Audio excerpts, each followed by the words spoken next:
வணக்கம். நான் உங்கள் நேச்சுரல் ஃபிட்னஸ் மணிமாறன் பேசுகிறேன். நம்ம இன்றைக்கி செய்ய போகிற ஒர்க் அவுட்டு பேக் ஆர்ம்ஸு.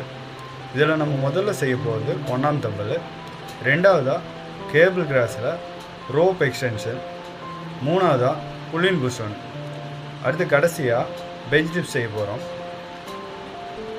இது பார்க்குற எல்லோரும் சப்ஸ்கிரைப் பண்ணுங்கள், லைக் பண்ணுங்கள், ஆல்ன்ற பெல் ஐக்கானை தட்டி விடுங்க. நீங்கள் கொடுக்குற ஊக்கம் தான் நான் அடுத்தடுத்து வீடியோ போடுறதுக்கு எனக்கு சப்போர்ட்டாக இருக்கும். ஓகே, ஒர்க் அவுட் ஆரம்பிக்கலாங்களா? இப்போது நம்ம முதல்ல செய்ய போகிறது 1ஆம் தம்பல் எக்ஸ்டென்னு. தம்பிள்ஸ் நம்மளோட காது வரைக்கும் இறக்கி மேலே புஷ் பண்ணணும். இந்த மாதிரி 3 செட்டு. உங்களோட ஒவ்வொரு செட்லேயும் ஒரு செட்டுக்கு ஒரு செட்டு எண்ணிக்கை அதிகப்படுத்தணும். இந்த மாதிரி 3 செட் செய்யுங்க.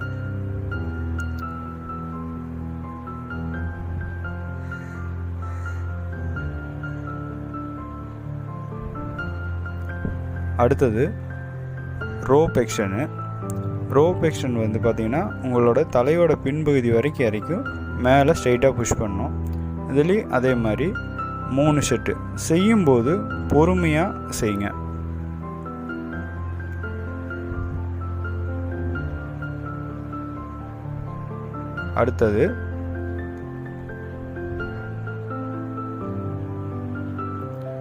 அடுத்ததாக நம்ம செய்ய போகிற ஒர்க் அவுட்டு புல்லின் புஷ் ஒன்று.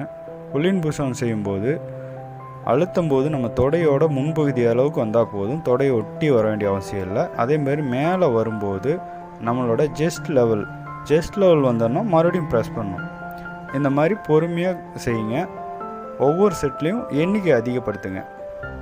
அடுத்தது நம்ம செய்ய போகிறது பெஞ்ச் டிப்ஸு. அதை மிஷினில் இப்போ செய்ய போகிறோம். மிஷினில் செய்யும்போது இந்த மாதிரி கீழ் நோக்கி நல்லா அழுத்தணும். மறுபடியும் மேலே நம்மளோட பேக் ப்ரெஸ் ஆகிற அளவுக்கு வந்தால் போதும். நம்ம பேக் டபுள் ஆர்ம் பைசப்ஸோட பொசிஷன் பார்த்திங்கன்னா தெரியும். இந்த அளவுக்கு ப்ரெஸ் பண்ணுங்கள். உங்களுக்கு தகுந்த மாதிரி வெயிட் போட்டுங்க. ஒவ்வொரு செட்லேயும் எண்ணிக்கை அதிகப்படுத்தணும். அதாவது நம்ம ஃபிட்னஸ் செய்கிறதுனால செட்டுக்கு செட்டு உங்களால் எவ்வளோ முடியுதோ அந்த அளவுக்கு எண்ணிக்கை அதிகப்படுத்திக்கணும்.